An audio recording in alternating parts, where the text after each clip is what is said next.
Hello, everyone. Welcome to Friday's Virtual Morning Report, RLR edition.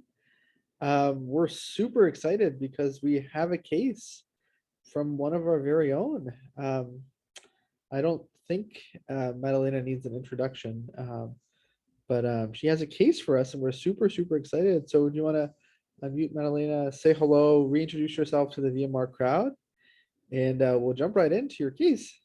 Yes. Hello, everyone. My name is Madalena Conti. I'm a third-year medical student in New York. Super thrilled to be here and very excited to present a case. Before I do, I just kind of wanted to acknowledge the current situation in the world and just hold a little bit of space for that right now, because I know it's affecting all of us in different ways and can be an emotional toll. So just wanted to acknowledge that before we jump in. And did anyone else want to, I don't know, introduce themselves before I jump in, or should I go for it? Yeah, Madeline, maybe I can just quickly comment. I thank you so much for making a statement. It's a really sad time in our history, and our prayers are with all of our Ukrainian brothers and sisters, and we can't imagine what they're going through. History often shows that evil and villains don't win, but it comes at a cost of a lot of lives.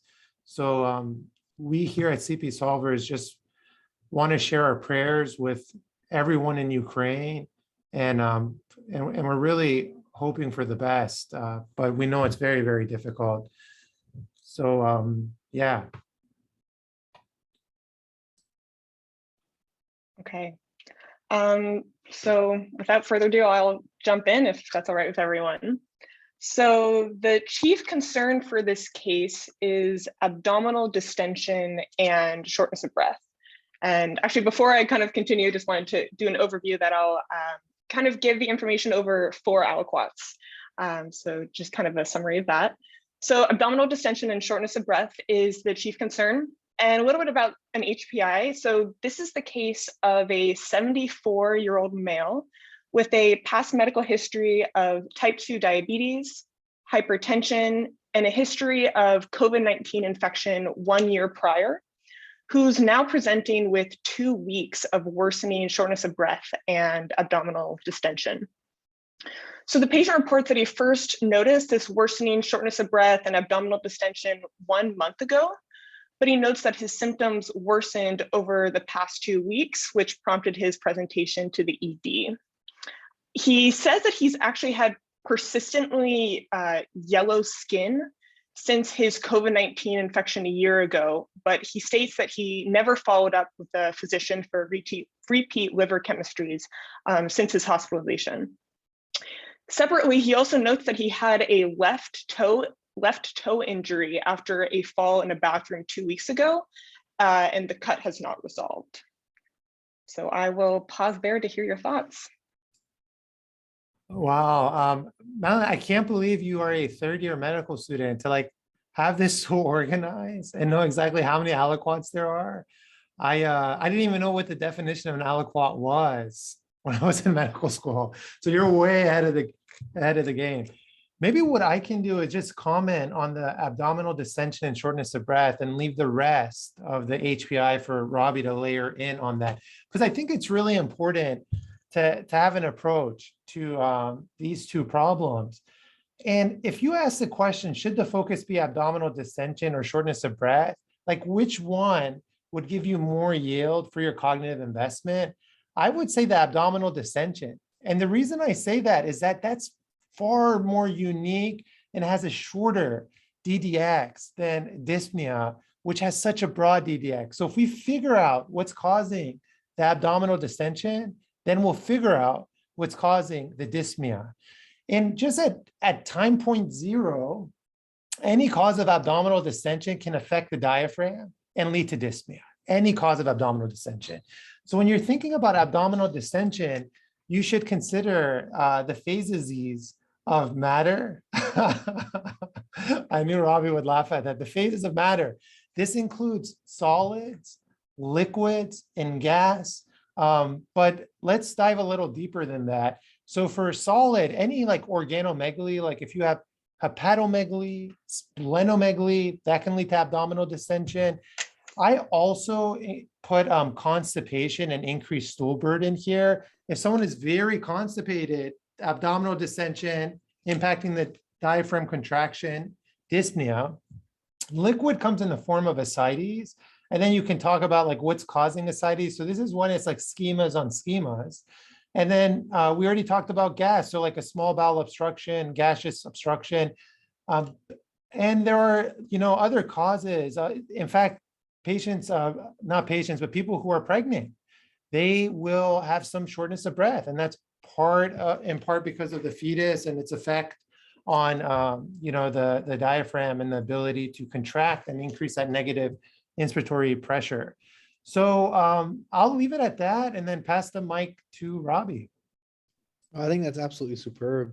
And I just want to reflect on something that happened 10 minutes ago, which is when we opened this session. I didn't have the inclination or instinct to reflect on what's happening in the world. And I wanted to acknowledge that for a second. You notice that I'm sitting here lazily on my couch and not in the maybe usual spot where you see me sitting up. And it's because it's this morning has been really hard, just completely taken over by emotion and by watching the videos and the scenes of what's going on. And so I just wanted to acknowledge that. And thank you, Madalena and Reza, for not letting that vacuum persist and to speak up. I think it's really important to. I also wanted to acknowledge for folks who may have had a similar vibe than I, that if you are silent or like so many people process crazy things in so many different ways. So as I acknowledge I think this is a little bit of an apology, honestly, because I think as someone with a platform, I think you should say something. But I also wanted to acknowledge that people have so many different reactions to different things and react in ways that are predictable and not. So thank you guys for stepping in and jumping in. And for all of you who react differently than everyone else around you, give yourself some compassion and know that there's no right way to respond to the craziness in the world. The craziness in this patient is unfortunate. I think that there is a temptation to, whenever somebody has a history of COVID and we recognize how devastating the infection can be in the moment, but more and more so recognizing how devastating the impact can be after the infection. And I think for me, in my experience, I've seen a fair number of venous thromboembolic disease following the infection. And so I think that's the key question here. Does the story begin with that COVID infection all the way a year ago, or does it not? And I think the intriguing clue that Reza left for me to analyze, to layer onto his brilliant approach of the phases of matter of abdominal distension, is what does the jaundice have to do with it? That's what we're assuming his yellow skin is. And it's hard not to say that the jaundice supports the presence of hepatic disease, and the presence of hepatic disease in coupled with abdominal distension usually translates into ascites. But we have to humbly recognize that ascites may not be present, and instead hepatomegaly may be causing the big belly. So that's all with the assumption that the jaundice is direct, and there's a lower chance that indirect hyperbilirubinemia is present, because it's often not associated with intra-abdominal manifestations, though you can easily make a connection and say this is a hemolytic anemia with jaundice, dyspnea, and splenomegaly as the cause of the abdominal distension. So that's a key fact that we'll have to analyze, and by fractionating if it's direct or indirect in the future. And then the other intriguing thing is, why is this abrasion not healing? And that's an interesting set of like a non-healing wound. Really, ultimately, comes down to, is there a low-grade inflammatory disease process there, like a low-grade infection such as osteomyelitis, or are the mechanisms required to heal a wound impaired, and those can be impaired often because of venous, arterial, or neurological disease of the foot, so venous insufficiency, arterial insufficiency, or neurological deficiency predisposing to unrecognized trauma. The other possibility is this is a place where the patient, by virtue of attire, socks, shoes, clothes, there's a lot of pressure, and that can lead to impaired wound healing. At the end of the day, though, patients with impaired immune systems also don't heal their wounds very well. We hear about this postoperatively in patients who are hypoglycemic, but it can really happen to anybody. So the toe process may be arterial, venous, or neurological insufficiency, or it may indicate an imbalance between an infection and the immune system. Either there's a indolent infectious process there, or that the immune system from liver disease may be impaired, limiting the skin's ability to heal itself. It's hard to make robust connections with that, but that's how I'd be thinking about it. All right, Madalena, back to you. Amazing. Okay, I loved how just the times that I've been in the hospital when there's multiple chief concerns, it's sometimes difficult to figure out which one to focus your attention to. So I loved how, Reza, you were describing to focus more on the abdominal distension because it's a little bit more specific and the shortness of breath can mean so many things. Okay, so moving on to the next aliquot. So I'll give you a little bit more of the review of systems and past medical history. So on review of systems, there were no fever, chills, night sweats, or weight loss. As I already mentioned, he just describes this abdominal fullness, but doesn't have any abdominal pain, no recent nausea or vomiting.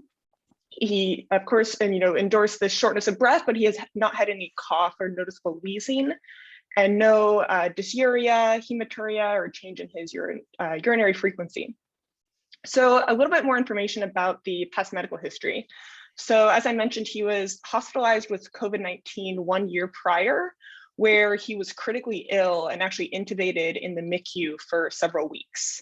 When I did a chart review, his hospital course was complicated by transaminitis that was presumed to be secondary to COVID cholangiopathy. So during that hospitalization, his liver chemistries peaked to an ALT of 123, AST 75, total bili of 9, alk phos of 631. And review of the record showed that he actually had normal liver chemistries a month prior to that COVID-19 infection. MRI during that admission showed diffuse biliary enhancements and splenomegaly, but with no evidence of cirrhosis. And then a brief update of kind of some relevant serologic workup at that time showed a positive ANA of 1 to 320, negative anti-smooth muscle antibody, negative anti-mitochondrial antibody, and negative P and C ANCAs. A liver biopsy was offered at that time, but the patient and family declined given clinical improvement. So other past medical history, he has diabetes. He takes 25 units of Lantus and canagliflozin for that. He also has hypertension. He takes losartan and amlodipine. No significant past surgical history, no allergies. Family history was notable for colon cancer in his father. His father has since passed away. For social history, he denies any use of tobacco, alcohol, or illicit drugs. He's currently retired, lives in New York City with his wife, and no recent travel or animal exposures. So lastly, I'll give you the vitals and physical exam before the end of this aliquot. So for vitals, his T max was 37.1 Celsius or 98.7 Fahrenheit. His heart rate was 83. Blood pressure 155/69, respiratory rate 19, and he was satting 91% on room air. That improved to 96% when given 2 liters of oxygen via nasal cannula. So in terms of the physical exam, he appears uncomfortable, but not in any acute distress. He's alert and fully oriented to time, place, and person. For HENT, he does have icteric sclera, no conjunctival pallor that was appreciated. For the let's see, cardiovascular exam, normal rate and rhythm, S1 and S2 were appreciated. For the pulmonary exam, he was having shortness of breath, but there was no wheezing noticed, and the breath sounds were clear bilaterally. For abdominal exam, it was distended with a fluid wave that I noticed, but it was non-tender and soft, no rebound or guarding. Neuro exam showed no focal deficits. For extremities, there was a dry gangrene of the left second toe, and there was bilateral 2+ pitting edema up to the knees. And I will pause there. Oh, all right. I'm so intrigued. And maybe I can take the background data that you've given us, Madalena, and outlined it so clearly, and I'll pass the mic to Prof. Rest to analyze the exam. And I think the liver enzymes at the time of complications of COVID are not the most common. The most common you would see are mild AST and ALT elevations. Though in somebody who gets pretty sick, it's not surprising that there's some sepsis-like physiology or sepsis-related cholangiopathy. I'm not familiar with the imaging findings of that entity, and so would really have to, if trying to practice as much as I could, would really just acknowledge that that's a knowledge gap, and in real life would immediately try to fill it. But in this context, in the context of trying to practice your clinical reasoning, would just put that as a pin to not solidify and anchor it as COVID related. And what gives that line of thinking a little bit more impetus is the splenomegaly. So how could splenomegaly be related to COVID? It could. The MIS or multi-inflammatory system syndrome A in adults and HLH have been increasingly described as a result of COVID. And so could it be as a result of those things? The argument against that is, of course, that we're talking about this patient now a year later, which makes those two diagnoses incompatible. And so if the splenomegaly is still present, then I think that we'll have to reframe our hypotheses. So the background is intriguing because while it was plausible then that the liver and the spleen were as a result of COVID, the fact that the patient continues to have problems should force us to reanalyze those hypotheses.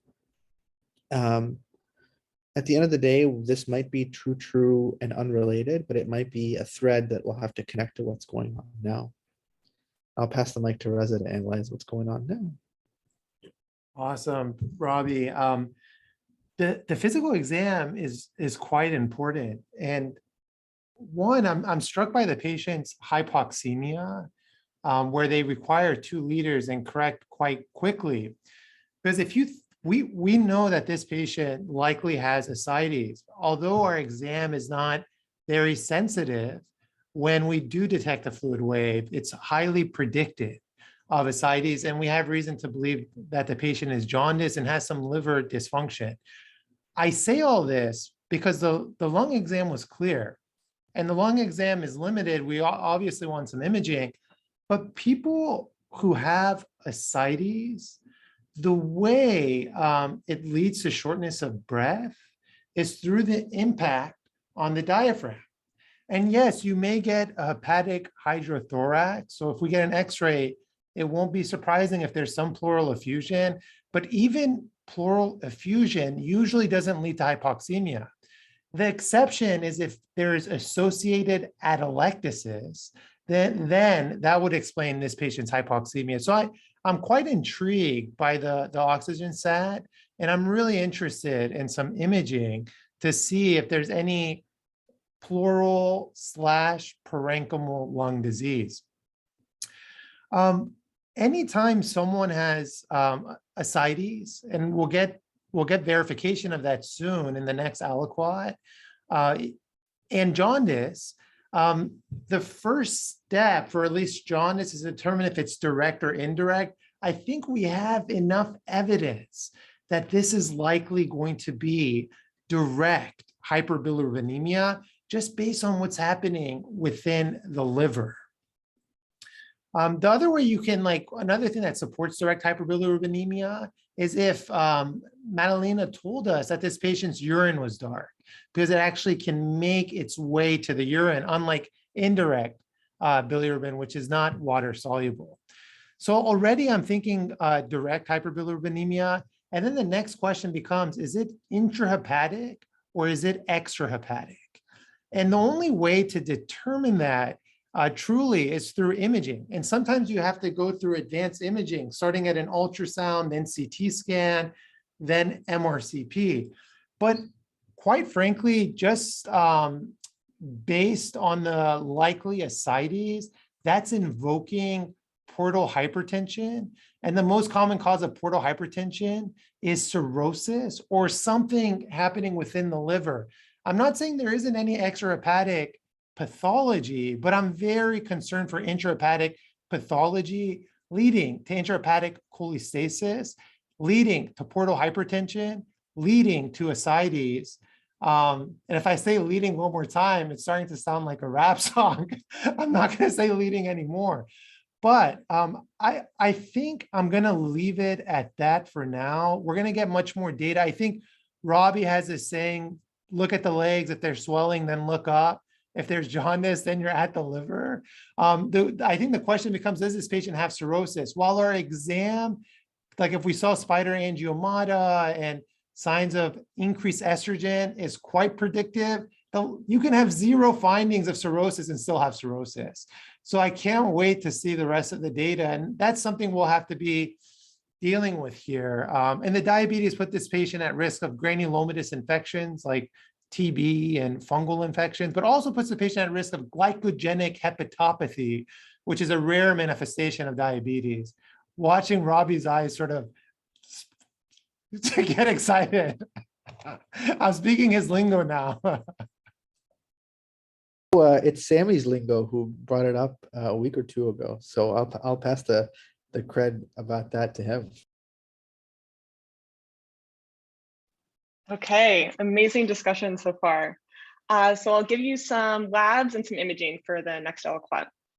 So in terms of the CBC, the white blood cell count was measured to 21 with 78% neutrophils. The total neutrophil count was 16.9, 6% lymphocytes and 9% monocytes. Hemoglobin autoadmission was 8.1. And if you look back at his chart, his baseline seemed to be around 7 to 9. The MCV was 109 and platelets were 59,000. So for the chemistry, sodium was 141, potassium 3.2, chloride 104, bicarb 20, BUN 16, creatinine 1.07. The serum albumin was 2.6, ALT 38, AST 58. Total bilirubin was 8.6, which was predominantly direct. ALK Phos 596, INR 1.36, CRP was 50. A right upper quadrant ultrasound with Doppler was completed, which showed moderate ascites. And I'll also give you kind of the paracentesis findings in this aliquot. So paracentesis was performed by IR and 7.5 liters were removed. And I'll share with you the fluid studies from the paracentesis. So the albumin was measured from the acidic fluid, was measured to be 1, the glucose 251, LDH 80, total protein 2. And I'll tell you that the peritoneal fluid cultures were sent, and even though it came back slightly later, that was negative. And then lastly, I'll tell you that podiatry was consulted for the treatment of the left foot, left toe gangrene. Cultures were obtained and the patient was started on vancomycin and ceftriaxone for that. And then lastly, I can give you the chest x-ray findings. So the chest x-ray findings showed, this was the impression, wispy and linear opacities, likely representing chronic lung changes, no focal consolidations. And I will pause there. Awesome. Let me just ask, Shema, were you able to get all the acidic fluid studies, or would you like Madalena to repeat those? Oh, this is Vale scribing. No worries. Madalena sent me all these studies, so I'm just gonna catch up. Oh, okay, awesome. Let Thank me you. know if you need me to repeat anything. Awesome. Maybe what I can do is like continue that question of whether this patient has cirrhosis and comment on the CBC, and then leave the rest of the data for Robbie to digest and reason through. I think that, does the adult patient have cirrhosis or not? There's a JAMA clinical rational exam series. I should probably learn the title correctly because I keep bringing this up and I don't even know what the title is, but someone please include it in the chat. And just like anything in medicine, there's a physical exam, there's labs, there's imaging, and then there's biopsy.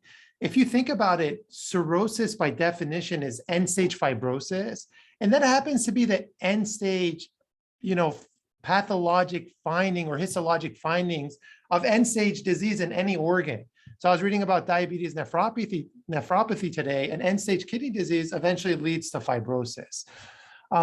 So of course we don't have a biopsy here. So when we looked at the physical exam, there wasn't anything striking for cirrhosis, because when you're doing the physical exam for cirrhosis, think 3 buckets: jaundice, which this patient has, increased estrogen levels, which would manifest as spider angiomata, pulmonary erythema, testicular atrophy, which were not present, and portal hypertension, which would manifest with caput medusae and abdominal distension and ascites, which was present. So 2 out of 3. Then you get to the labs, and by the way, the 2 out of 3, the problem is all of that could be explained by portal hypertension without cirrhosis. So the question is this portal hypertension due to cirrhosis or portal hypertension without cirrhosis? Most often it's due to cirrhosis, but it can be without cirrhosis. And we have a DDX on our schema. The physical exam, the most important lab finding is actually thrombocytopenia. And that can manifest either because of portal hypertension and splenic sequestration or decreased thrombopoietin synthesis and stimulation of the bone marrow to synthesize these megakaryocytes and platelets. Here we do have thrombocytopenia. Again, that would be supportive of cirrhosis, but not definitive. The anemia in this patient is, macrocytic. We would want a peripheral smear to see if there's evidence of megaloblasts or hypersegmented neutrophils to suggest B12, folate, or copper deficiency, or if it's non-megaloblastic macrocytosis, which can be a consequence of medications, organ disease, alcohol, cirrhosis, and liver disease. And whenever you have anemia and macrocytosis, you have to entertain the idea of hemolysis, because reticulocytes are about 112 femtoliters. So you can get a macrocytosis with those. That, by the way, I think I flexed there when I tell you femtoliters on MCV. No one should ever say, I don't even know if I'm pronouncing, no one should ever say that. But the reticulocytes are large. It's like metacognition as you're discussing a case. So you have to entertain that, but the direct predominant makes that less likely. So all to say, I would love to know if they commented on whether the liver appeared cirrhotic or not. I'm concerned for cirrhosis. With the elevated INR, the thrombocytopenia, the jaundice, the portal hypertension. Imaging would further substantiate that. But if we do end up, we have to entertain cirrhosis, and we have to say why cirrhosis and go through that DDX. But I'm going to pass the mic to Robbie now. Oh, I could listen to you wax poetically about ventilators all day long. I think if you dive into the ascites, you can immediately come to the conclusion that there's presence of portal hypertension with a high degree of certainty, because the ascites fluid albumin is 1 and the serum is 2.6. And so the serum ascites albumin gradient, which is the difference between the two, is 1.6. And since that's much larger than 1.1, you can confidently say that there's portal hypertension, which means that there is resistance in the portal vein. And that may mean that there is a problem in the portal vein itself, a problem downstream. No different than saying that somebody has lower extremity hypertension as manifested by fluid in their legs. The block can be in the heart, or the block can be local. And so here, as we track the journey of where the portal hypertension is coming from, we suddenly find, boom, that the liver is diseased because there's a bilirubin of 8.6 and an alk phos of 596. So can come to the conclusion pretty quickly that this is a hepatic cause of portal hypertension. But you got to be careful because the liver can then be diseased by something further downstream, namely the heart. And the impetus to think about that is the fact that the BNP is elevated. The brain natriuretic peptide suggests that there is some form of distension of the heart. And so is the lesion there? What argues against that is that in most patients with cardiogenic causes of portal hypertension, their serum total protein is elevated beyond 2.5 in most cases. So here we are doing the dance between the liver, and the evidence for the liver is the fact that there is portal hypertension and the alk phos and bilirubin are high. But the evidence for the heart is the fact that the BNP is super elevated. And so what can we do to make progress? We should stop and stop making the assumption that the disease only lives in one place. Does this person have a combination of hepatic and cardiac disease, like that would occur in alcohol-related liver disease and cardiomyopathy or hemochromatosis, or some other less common causes, like amyloidosis, for example? So that's it. That's something that we'll have to entertain. And the question is, what other data point do we have to help us? And the data point we have is, why does this person have dry gangrene of their left toe? Dry gangrene in that specific instance, in the absence of neuropathy, suggests that there's some sort of vascular problem. You could come to the conclusion that that gangrene is just an infection there that's really severe, but most directly infectious gangrene is wet or moist. So dry gangrene, if really just bone dry, tells you that there has been some arterial insufficiency in that space. But that has to be married with the fact that there's arterial insufficiency, but the pulses seem fine, that they're warm and well perfused, which supports the probability of, which minimizes the risk of peripheral arterial disease, the most common cause, and augments the concern that there is an acute thrombus there, or was there. And so this case becomes very tricky in that domain, because the most common source of a thrombus there would be an embolism from the heart, further supporting the concern that this might be cardiac in origin. So I think have a lot of work to do to try to tease out, is it liver, is it heart, or is it both? And I forgot to comment on the chest x-ray. I remember hearing it, that there were bilateral infiltrates, which of course, in the context of that BNP and that O2 set, are concerning for further supporting the heart. So a tricky case, and I think the mistake to make is to assume it's liver or heart. There's tension to suggest both. And I think analyzing each lead will help us get closer and closer to the diagnosis. Okay, again, amazing discussion. There's obviously so many moving parts, and you guys tackled this in such a structured way, so it was amazing to listen to. Okay, so this will be the fourth aliquot. This will be the last aliquot before I give the final diagnosis. So I'll give an update on some labs and some imaging as well. So, and I'll also kind of give updates on this, the predominantly liver process we were discussing, then also the toe. So for some labs, the vitamin B12, folate, and TSH were sent, which were all within normal limits. I wanted to address, Robbie, your question about the heart, and I don't believe an echo was performed, but we talked with the patient and he had seen his cardiologist recently, which said that there was no, in his workup with the outpatient cardiologist, showed no abnormalities. A CT of the abdomen was obtained, which showed intrahepatic biliary ductal dilation, with the common bile duct being within normal limits. Some splenomegaly was again noted on the CT abdomen. An MRCP was obtained, which showed multifocal biliary strictures and segmental beaded appearance of intrahepatic ductal dilation. There were several studies that were sent, which took a few days to come back, but I'll give the results here. And so that was a negative ANA, a negative anti-smooth muscle antibody. ANCA serologies were negative, IgG subsets were negative, as well as the quantitative immunoglobulin. And then a short update on kind of the toe. So an X-ray showed no evidence of osteomyelitis, which was later confirmed by MRI. An ankle ABI was performed, which was 0.63, and blood cultures ultimately returned positive for group B strep. So I will pause there. Wow, you've given us a lot of interesting information, and maybe I can just I can reflect on the MRCP results and then pass the mic to Reza to try to put it together. I think this is the one. I'll just say that whenever you have evidence of portal hypertension, it's very rare that you find extrahepatic biliary disease.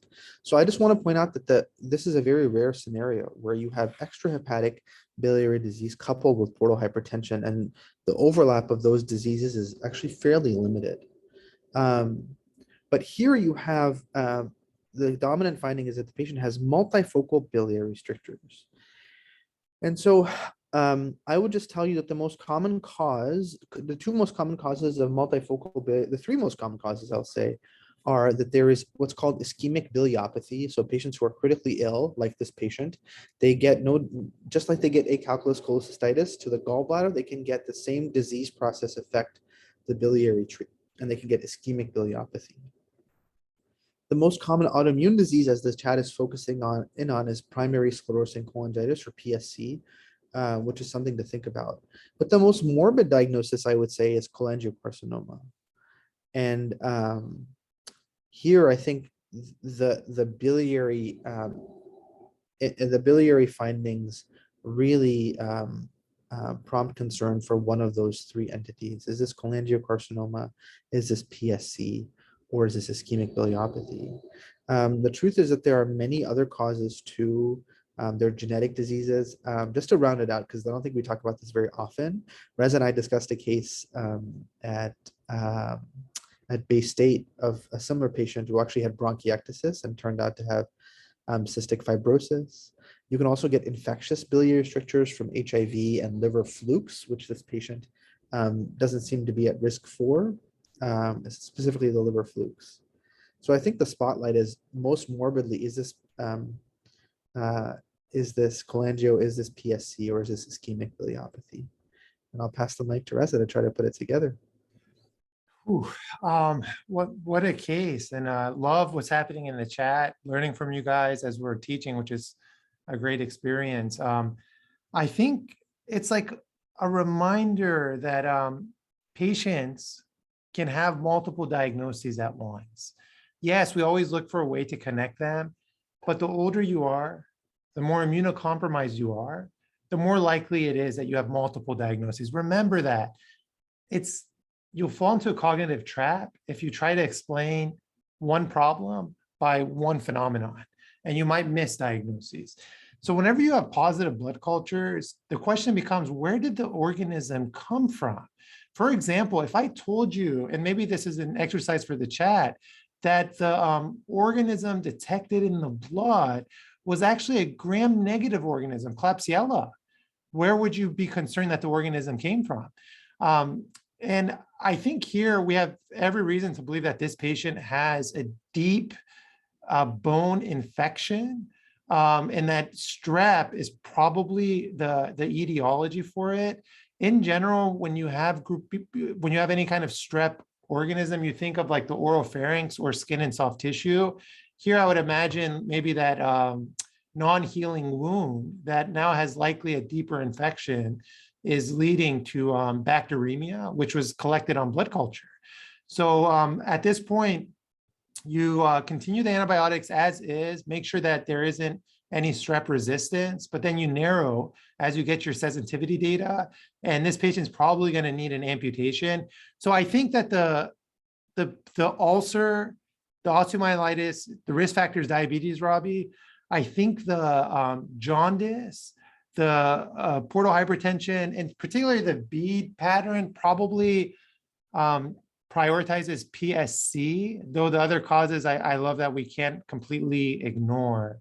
So I think, Madalena, our final diagnosis is osteomyelitis from strep and primary sclerosing cholangitis leading to this sort of bead and string pattern. There isn't too many bead and string that, like, think of other causes in medicine which causes bead and string pattern, like fibromuscular dysplasia is one other example.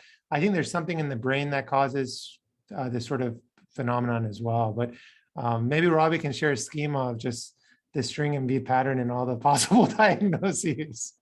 You have it, don't you?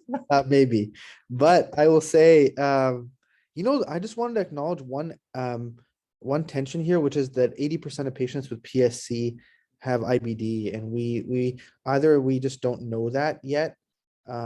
It's making, like, honestly, if you gave me, if there was a hint of diarrhea or bowel wall thickening or whatnot, I think I would park all the buses on PSC. I completely agree with this. I think that's probably still the most likely, but it's unusual to me that it jumps out that there's no IBD here. And yeah, I'm so intrigued to learn more about what that means and whatnot, but I'd encourage you to take a deeper moment to reflect on what is otherwise a really good case for PSC, because its buddy IBD is not hanging out with us today, at least as far as we can tell now. All right, Madalena, teach us, please. Okay, amazing discussion, as always. So you hit the nail on the head with sclerosing cholangitis. So basically, the final diagnosis was named as secondary sclerosing cholangitis, something called secondary sclerosing cholangitis in critically ill patients. And it's thought to be a progression from COVID cholangiopathy. So I have a little bit of kind of warning points on that, but before that, I just wanted to give a short overview of kind of this patient's hospital course and what happened. So in terms of kind of the left toe gangrene, so it came back with group B strep. The antibiotics were narrowed to ceftriaxone, and the patient completed a 14-day course of that. He was found to have a left superior femoral artery occlusion, which was treated with shockwave lithotripsy, and he did undergo a left second toe amputation. In terms of kind of the rest of his hospital course, unfortunately, a code blue was called on him when a nurse found him unresponsive. He sustained a pulseless electrical activity arrest. He was intubated and then transferred to the MICU. Over the subsequent days, he developed increased pressure requirements, ultimately developed being multi-system organ failure.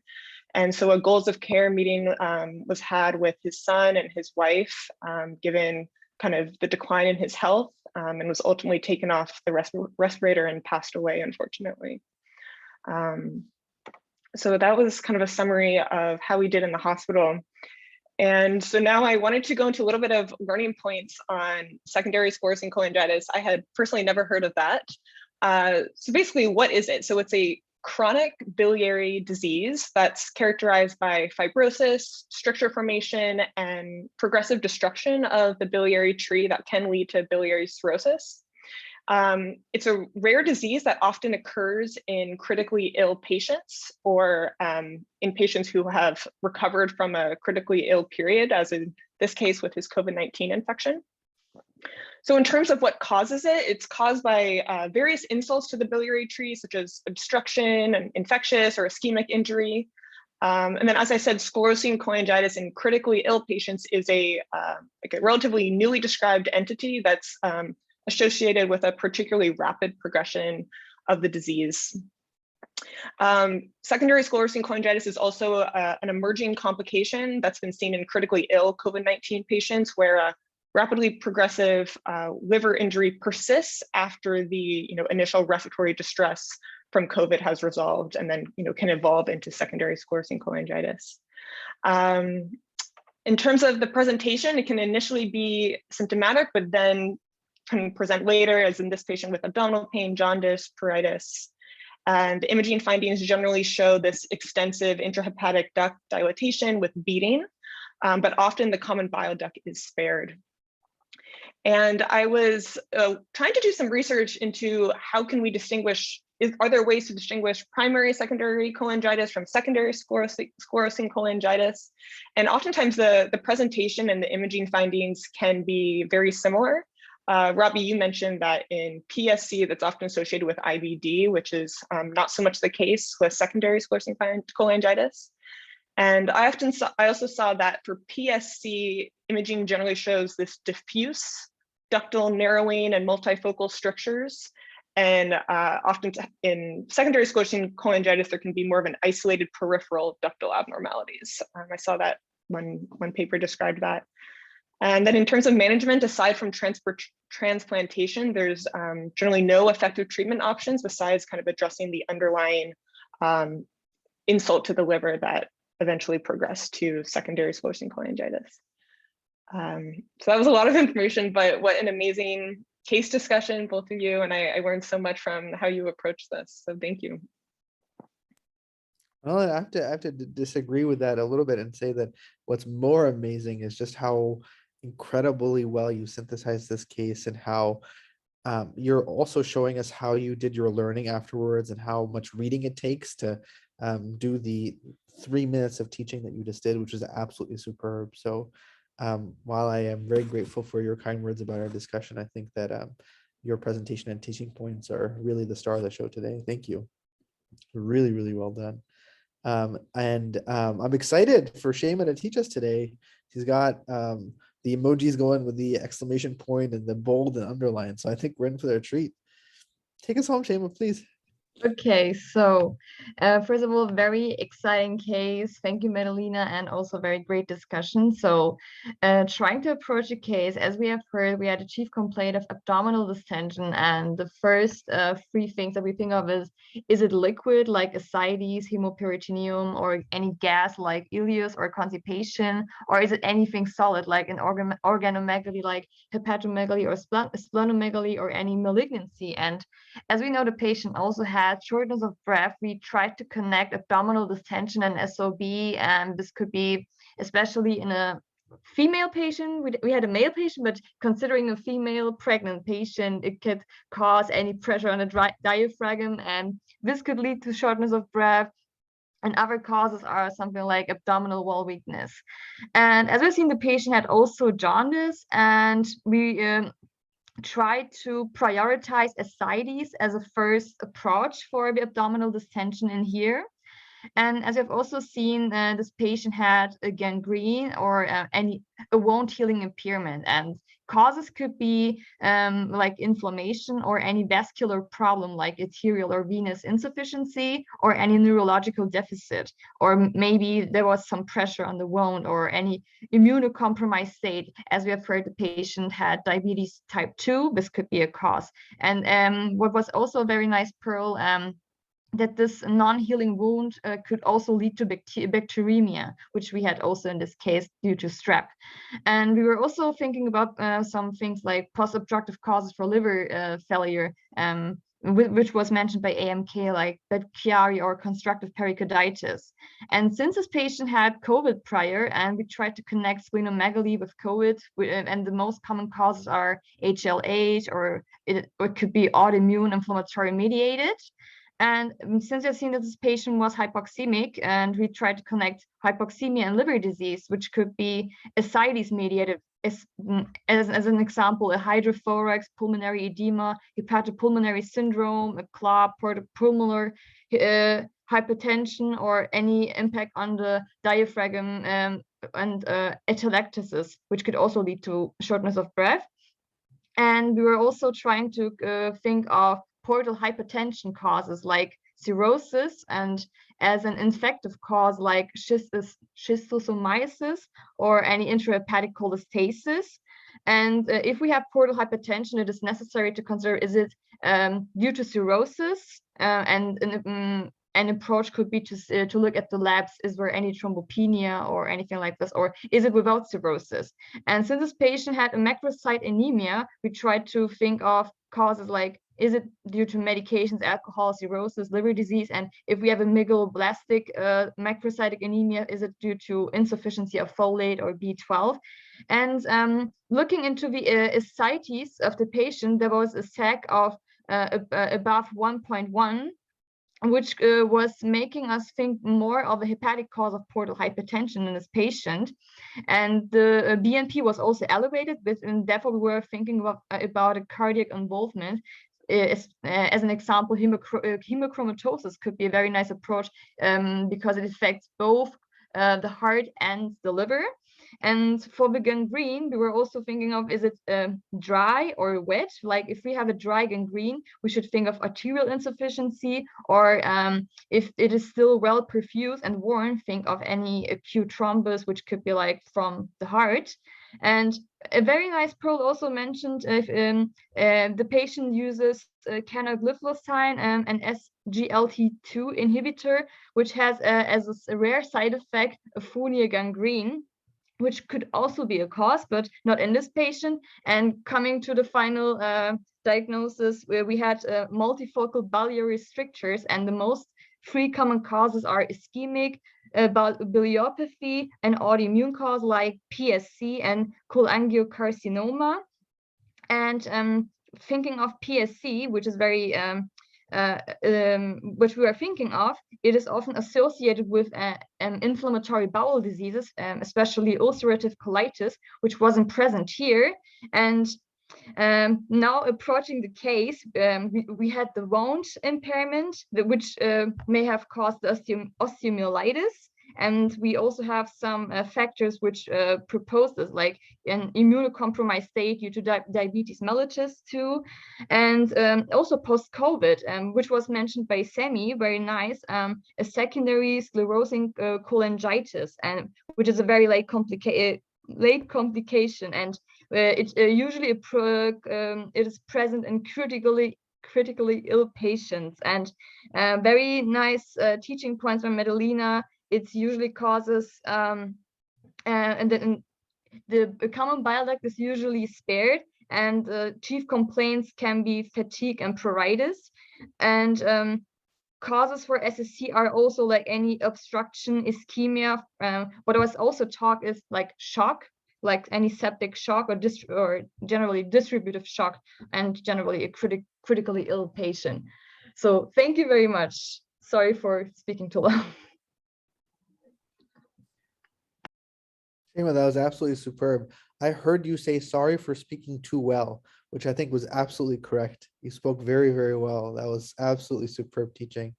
Both Reza and I noticed that you added your own wisdom along the way, and were able to get wisdom from the chat, which is unreal. It takes a lot of effort and work. Thank you so much. All right, y'all. Thank Hope to you. see you all soon. Take care.